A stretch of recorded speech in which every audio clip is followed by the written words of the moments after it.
Capital One has come out to say that they closed Trump's accounts because of money laundering.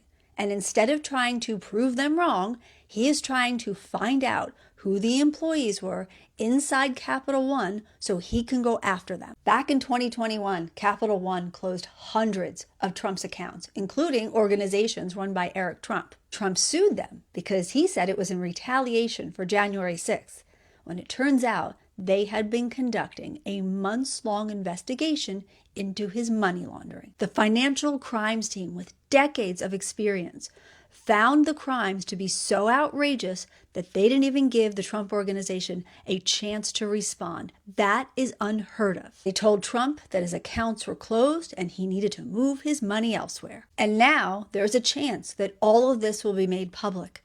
And Trump can't do much to stop it, but he's asking that the employee names be kept in the files and not redacted, which is against the Bank Secrecy Act. He literally wants to find out who these people are so he can threaten them, so his followers can threaten these people that are working hard to stop criminal activity within our banking systems. So hopefully Capital One can keep their names from getting out in the public, and we will find out exactly what Trump was up to. What's up, family? You already know the deal. Hit the like button, share this video, subscribe to the channel, and turn on those notifications because we got something to talk about today. Something the media wants you to hear one way and completely ignore another way. And I'm going to break it down in plain English so you can see the difference for yourself. Let's get into it. Now, and here's a story you probably saw floating around at a Trump rally in Nevada, which happened recently, like about a day ago. Governor Joe Lombardo gets on stage and mentions the name of a fallen police officer, Officer Austin Abdul Nabi, a Marine veteran killed in the line of duty just days before. And as Lombardo says the name, some people in the crowd make noise, confusion, a few seconds of what sounds like booing. Lombardo immediately stops it and he says on record, no, we're not booing him. He's the officer that passed away here recently. He corrects the crowd in real time. He holds a moment of silence. That should be the end of the story, right? A situation handled, a governor doing what a leader does, but that's not what happened next. But I want you guys to see the incident which I'm talking about. So I know Pastor Tice spoke about Officer Abdel Nabi a few moments ago. No, we're not booing him. He's the officer that passed away here recently. So, and I asked if we had a moment of silence, and he said we had not. So I would like your indulgence for a moment of silence for Officer Austin. Thank you. So there you have it, right? But that's not what happened next, as I say. I reiterate again, because a hostile channel took those 4 seconds. Somebody named by the name of Adam Mockler, right? So he stretched them into a moral narrative and told you the crowd was bigoted. They told you the crowd was booing a fallen officer because of his name. And here's the thing. That story spread. It spread fast. It got picked up. It got amplified. And it got treated as a proof of something dark and ugly about an entire group of people. And Adam Mockler, he's basically a pro-Democrat. I've come across. It seems though he is. Does political commentary on YouTube. You can go check him out. But the governor's own words are on tape. He said they were not booing. He corrected it. He clarified it, and yet the narrative didn't change. Think about that for a second. When does the media ever ignore a politician's on the record correction when it helps their story? They don't. They would run that correction 24/7 if it meant protecting the narrative they liked. But because the correction made the story less dramatic, they let the 4 seconds stand. Now, here's where it gets interesting, because while the whole country was having a conversation about 4 seconds of confusion at a loud outdoor rally, another story was sitting in a federal court filing, a story about a major bank, as you guys seen or heard about in the first clip I played before I played this clip with Mr. Lombardo, telling the crowd that we're not booing. So that major bank, as it goes by Capital One, quietly closed 100 accounts tied to a political figure, right? And that story barely got a fraction of that attention. So let me ask you something. Which one sounds like a bigger story to you? 4 seconds of a crowd noise that got corrected on the spot by a governor himself, or a major financial institution shutting down hundreds of bank accounts belonging to a former, now current president, again, as our President Trump, and his family business? One of those stories have evidence, court filings, lawsuits, depositions. The other story has a 4-second clip that the governor himself walked back while he was holding the microphone. Now I want you to think about why the media chose the 4 seconds, or liberal media. Let's dig deeper into what actually happened to that rally, because I want to be fair here. Looking at it from both sides, to the people watching this clip, I can see how it looked bad. I can see how someone hears a name that sounds different and hears a crowd react and jumps to a conclusion. That's a real reaction. I'm not going to tell you that reaction doesn't exist or that it's not worth discussion. But here's the problem. The governor was standing right there. He heard what the crowd was doing. He corrected them, right? They observed a moment's silence. That's the full story. 4 seconds of confusion, followed by a correction and a moment of silence. That's not a bigotry story. That's a story about a crowd that needed a quick reminder and got one from their governor. Now, to be fair, if you're someone who already believes Trump supporters are racist, this clip confirms what you already believe. You don't need the governor's correction. You don't need context. You don't need the full video. You got your 4 seconds and you're done. And I get that. That's how confirmation bias works, right? We all do it in a way. But here's what I need you to think about. If the rules were reversed and the Democrat governor corrected the crowd at a Democratic rally with the same people running with this story, give that crowd the same benefit of the doubt? Or would they say the governor handled it well and the crowd listened? I think you know the answer. And this is where the big conversation comes in, because the media doesn't just cover stories. They choose which stories to cover and they choose which angle to take. 4 seconds of confusion at a Trump rally is a story they can run with for days. And it confirms a narrative. It fits a framework and it's easy to digest. But 100-page court filing about a bank closing hundreds of accounts, that takes work to explain. That takes nuance. That takes a journalist who actually wants to tell the truth instead of just getting clicks. And that's not what we're dealing with anymore. So the question becomes not just what happened at that rally. The question is what the media decided to do with what happened and what they decided to ignore at the same time. Now, let's get into the story they didn't want you to see, right? The Capital One, one of the biggest banks in the country, closed roughly 300 to 85 bank accounts. So 300 to 385 bank accounts tied to the Trump administration. Not one account, not 10 accounts, hundreds of accounts. Accounts belonging to a former, now our current president, again, thank goodness, of the United States and his family business. The bank says they did it for anti-money laundering reasons. They say their financial crimes team spent months reviewing the accounts and found something so concerning that they didn't even give the Trump organization a chance to respond, right? So with that being said, before shutting down, they didn't give the Trump organization a chance to respond. Now the Trump organization is suing. They say the closures were politically motivated, and they say this was a retaliation for January 6th. They said the bank was trying to cancel them financially, and there's a separate lawsuit against JB Morgan Chase for the same thing during the same period. So you got two major banks closing hundreds of accounts tied to a political figure.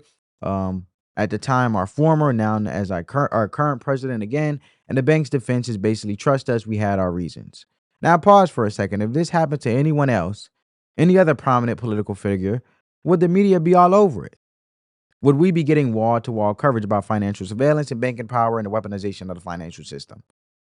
You know the answer. If a Democrat former president had hundreds of bank accounts closed by a major bank after a secret review, every news channel would be running panel discussions about it, like the Abby Phillips or the Night with Abby Phillips show on CNN. And there will be congressional hearings. There will be investigations. There will be nonstop coverage. But because it's Donald Trump, right? The story lands on a Friday afternoon in a court filing and gets forgotten by Monday. And here's what this makes this even more important. This is not an isolated incident. This is a pattern, or part of a pattern, I should say, and conservatives have been warning about debanking for years. Gun retailers getting their accounts shut down for selling legal products. Christian nonprofits getting dropped by payment processors for holding to traditional beliefs. Political donors getting flagged for supporting the wrong candidates. The financial system has become a tool for political enforcement, and the people who control those banks know it, right? They know they can shut down anyone they disagree with and hide behind vague compliance language. And they know they can say anti-money laundering and nobody can challenge them because the details are secret. And they know they can destroy a business, a family, a political movement, and never have to answer for it in the public. And when the media has a choice between covering that story and covering for 4 seconds of a crowd noise at a rally, they pick the crowd noise every single time because the crowd noise confirms what their audience already believes. The bank story will force their audience to ask uncomfortable questions, questions about power, question about who really controls the country. If that's so against Trump, why wouldn't they use this story so conveniently? And as you read here on this X post, the Trump administration had roughly 385 accounts closed by Capital One after the bank's anti-money laundering team spent months reviewing it. Imagine if this reaction involved any other prominent political figure, as I mentioned, right? So when you look at that, right, seeing this pattern in 2019 during his first term, Trump sued Capital One and Deutsche Bank to block them from complying with congressional subpoenas seeking his financial records, right? So you have that. And then here goes Eric Trump, the son of our president, Donald Trump, who names some of the companies that debanked his family. And now every one of them is coming back to kiss their behinds, right? Well, I just sued Capital One. They were by far the worst. It was over 300 bank accounts. They were turned off almost instantaneously, left us high and dry. I can't tell you the amount of sleepless nights from dozens and dozens and dozens of people. I mean, think about the biggest commercial buildings, right, in the world, with hundreds of tenants, thousands of people in them, hundreds of employees, real estate taxes, lockbox provisions, and syndicated loan contracts. Where they pull your bank account and you're immediately in default of your loan agreements, where a loan can get called. You did nothing wrong. You've been operating these buildings for 30 years. You did nothing wrong other than the fact that your father walked on stage with a hat that said, "Make America Great Again," that somehow tickled somebody at the upper echelons of these companies. And, Capital One was horrible. Bank of America was horrible. JP Morgan Chase was horrible. First Republic was horrible. Shopify, the big e-com platform, absolutely terrible. I mean, terrible people. Aon Insurance, the largest insurance broker in this country. We had done insurance with them for 30 years. They pulled us out like we were dogs. And listen, the list is long, but, and distinguished. But it's really amazing, Alex. Now every one of them comes back and kisses your ass, right? And I don't mean to be profound, but I've gotten calls from the top, I mean the heads of every single one of these banks. "Oh, yes, Eric, we would really like to re-engage. We'd like to have a wonderful working relationship." You left us high and dry. You didn't give a damn that you couldn't pay your employees based on the fact that you cut off the payment rails to an entire company. You didn't give a damn about these people. These are housekeepers. These are engineers. These are drivers. These are security officers. These are waiters and waitresses that work in hospitality. You didn't give a damn about these people. You just wanted to see Trump gone and destroyed, right? Because you were part of the siege. And so we were getting hit on every angle, whether it's the DAs, AGs, the censorship, the legal bills. We spent $400 million, as I said before, the dirty dossiers. And we were getting hit on every single front. And because I was the guy that ran the Trump organization, I became the piñata for all of it. There you have it. And that takes a lot of guts. This is a man, this is a president. He's still human, who took all of that in his family, right? And yes, this was 9 years ago, but since Adam Mockler wants to talk about it, let's talk about it in truth, right? And it makes you question about power, right? And whether our financial system is being used as a political weapon and who really controls the country and all these uncomfortable questions. And those questions don't fit the narrative to these media outlets, mainstream liberal medias. Those questions don't get clicks. Those questions make people think instead of react because they want to tell you how to think, and what to say. And they only want you to know what they want you to know. So when you see Eric Trump and what he said about it in that resurfaced interview back in 2025 or so, he described the family as, quote, the most canceled person probably in history of the country. Donald Trump, right? And then he said new business ventures like Trump Mobile were a direct response to being debanked. But don't take my word for it. I want you guys to check that out. Morning, you've got an announcement on a new phone. Tell me about that and what you're looking to, quote unquote, correct here. Yeah. Well, Maria, more and more we're using technology as a company, right, to correct the problems. Obviously, Truth Social was to correct freedom of speech, right? I mean, he lost his right. throughout the political process. Obviously, crypto, and we got the biggest projects in crypto, was to correct another problem, which is the fact that they were debanking all conservatives. I was the most canceled person probably in the history of the country, and now we're doing Trump Mobile, and Trump Mobile is going to revolutionize cell phones, mobile calling. We're going to do it better. We're going to do it safer. We're going to have more functionality, more features. And the coolest thing about all these ventures is we're doing it right here in the United States. You're not calling up call centers in Bangladesh. You're not, you're doing it right out of St. Louis, Missouri, and you're going to have phones that are made right here in the United States of America, and it's going to be cheaper, $47 a month. You're going to have more international dialing for free, hundreds of countries, international dialing for free. It is the biggest bang for the buck, and we're really excited to get into the space. I mean, when you take kind of technology, obviously real estate's always been our bread and butter, but when you take the technology world between the social platforms, the actual hard devices, which is really what Trump Mobile is, and then kind of the true retail banking, CeFi, DeFi, worlds of cryptocurrency, which is no question where the world is going. I really believe we're going to have one of the great kind of tech platforms as part of the Trump organization of any company in the world, and I couldn't be more proud of Trump Mobile. There you have it, right? Trump Mobile, or a direct response to being debanked. And I'm not here to defend Eric Trump. I'm not here to tell you what to think about the Trump family or their business practices. But I'm here to tell you, when a major bank can close hundreds of accounts belonging to a political figure and the media barely covers it, that's a problem. I mean, am I wrong, family? Let me know in the comments. That's a problem, regardless of who the political figure is, because the president is what matters. If a bank can do this to Donald Trump, they can do it to anyone. They can do it to you. They can do it to your small business. They can do it to your church. They can do it to your nonprofit, and they can do it without ever telling you the real reason. And they can hide behind compliance language, and they can cite vague regulations, and they can point to secret reviews that you're not allowed to see. And the media will yawn and move on to the next viral clip. Think about it this way.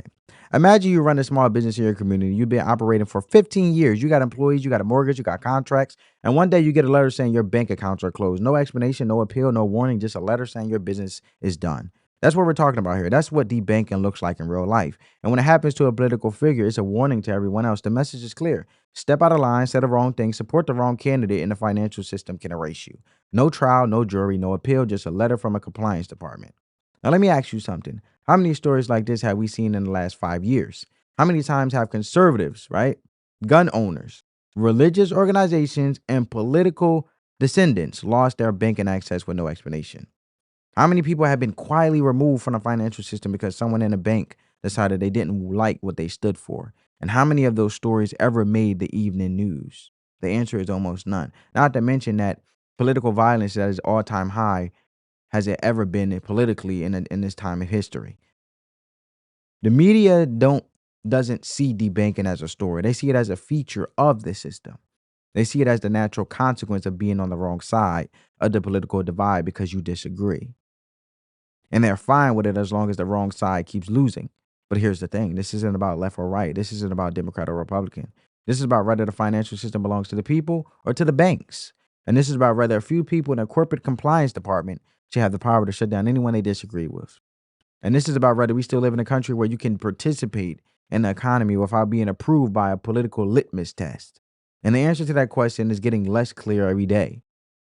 The same week this story broke, another report surfaced about JP Morgan Chase closing accounts during the same period. So we're not talking about one rogue bank. We're talking about a coordinated pattern. We're talking about an industry-wide approach to political enforcement. And the media would rather talk about 4 seconds of a confusion at a rally than explain to you how the financial system is being weaponized against political opponents. That tells you everything you need to know about what they think of your intelligence. They think you can handle a 4-second clip, but they don't think you can handle a 100-page court filing. They think you want to be outraged, not informed. And based on what gets clicks, they might be right about most people, but not this family. Not us, family. Us, family, watching, this video and us having this conversation wants to know what's really happening. Because you had them back 9 years ago talking about Eric Trump said family golf courses attracted Russian funding, author claims. And mind you, this is The Guardian, right? This is The Guardian. Oh, President's son denies he said Trump organization had all funding we need from Russia. Remember the Russia hoax? Interesting. Eric Trump said that 3 years ago, the Trump organization had all the funding we need out of Russia for its golf course projects, according to an author recounting the story of a 2014 meeting with Donald Trump and his son. So they've been trying to put this Russia. Remember, they were trying to indict our president for this Russia hoax.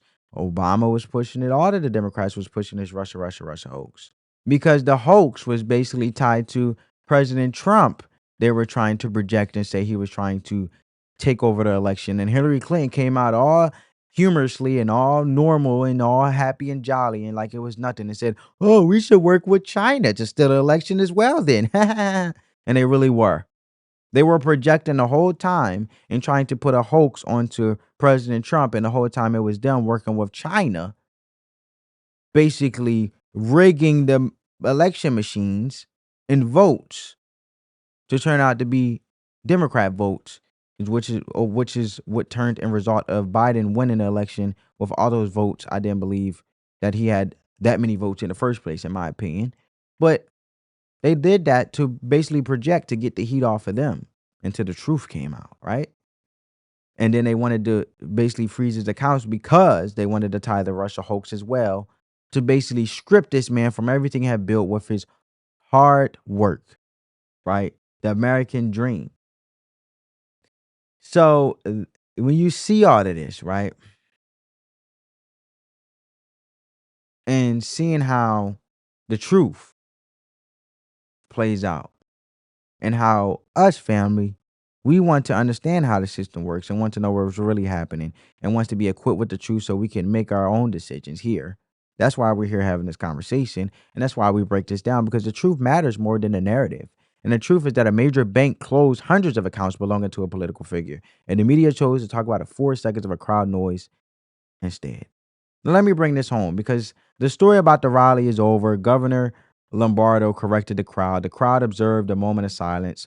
Officer Abdul Nambi was honored. That's the end of the story. But the story about the Capital One closing 300 to 385 accounts, that story is just beginning.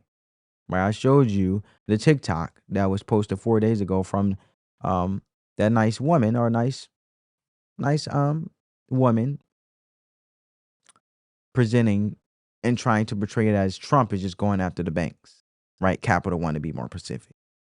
But it's just beginning, right? The court filings, the lawsuits, they are depositions. There are more details coming out every week, and the media is going to try to bury it as long as they can because the story doesn't fit their framework. This story forces people to ask whether the financial system is neutral, is a neutral tool or a political weapon, and that's a question they don't want answered. They would rather criticize Trump's hair or call it a toupee and say he has extension and all of that foolishness. Personal ad hominem attacks, but not speak to the truth. And also and also criticize, as we know, our president is the most transparent president ever. He just say it how it is and say how it's going to be said and calls it what it is, which is why we admire him so much, right? Which is why we the people voted, because he's not a typical politician at all. He's not a career politician who's going to say one thing and do another. So he was talking about Abdul Syed, who is the Democratic senator running with his progressive policies. And individuals were basically worrying about criticizing that, but not talking about the Capital One and its truth when it came to the Capital One bank situation. 100%. When I watch Abdul, he's full of shit.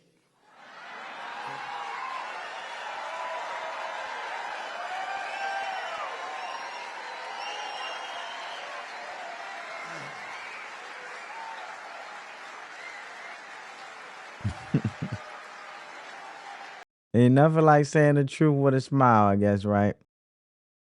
And then also empowering the people, giving the money back to the people instead of insurance companies being propped up in the name of affordable health care, as they always say, the Democrats, or Obamacare, who basically gave so much of health care to those who felt incentivized to sit in their behind and get free health care, while on the backs of American taxpayers who go to work and actually is part of the tax base in which who pay the taxes to fund this free or affordable healthcare process or system that Obamacare and them put together, the Democratic Party, in the name of affordable health care, and then also giving it to illegal immigrants in the form of entitlement to basically in exchange for their vote to stay in power, which didn't work. Basically putting party over people, as I always say. But this tells you that the insurance companies also, if the insurance companies, health insurance companies, jacking up working class individuals' health premiums and like literally swarming them with high skyrocketed premiums while individuals who don't do nothing sits there and get free health care in the name of affordable health care and Obama phones and things like that. And these individuals are paying taxes, also paying premiums when they're already paying a health insurance plan, a part of being part of the working class, and individuals are going to the hospital and ranking up bills in the name of free healthcare, affordable healthcare. Because see, when the hospital knows that the health insurance company knows that the hospital is basically taking care of a patient that doesn't have health insurance, they can charge them whatever. And that's also what makes the rise of inflation going up. But if you have more jobs and opportunity and health insurance, which can be affordable if you didn't have so many people on health insurance that are able bodied and to get the benefit of health insurance through their jobs, right? So you see the vast majority of individuals on health insurance for free because they feel like, oh, I get more perks for free. What's the point of me working and paying for my own health insurance? So now you see individuals who are able-bodied not working, sitting on the behind, outweighing the ones who do work, and now they're paying the cost for basically in the name of affordability and affordable healthcare is being swamped because not only are the premiums going up because the health insurance companies are being greedy, but also who is going to pay to justify in the name of taxation or in the name of increasing the way of living through inflation, who is going to pay for all these individuals sitting on this free healthcare and ain't putting back into the system? So it's great to see that our president is empowering the people and putting the money back in control to the people to be able to control the health insurance premiums because you pay these higher premiums, but then you still may pay $100 to go to ER when you're paying health insurance. So you don't have a big medical bill, but you still end up one on top of a high premium. That's why you don't see privatized doctors no more. They basically got taken out of business. And as the hospital got propped up with the politicians and charged these health insurance companies got propped up with these politicians and these hospitals being charged by whatever the health insurance wanted to charge them because they didn't have no health benefits. And they end up taking in more patients, more faster, and being more innovative, where private doctors, which used to be a thing growing up for me, and I'm a 1999 baby, it no longer exists. It's just doctors a part of hospitals and big institutions, and doctor's office a part of the hospital institution.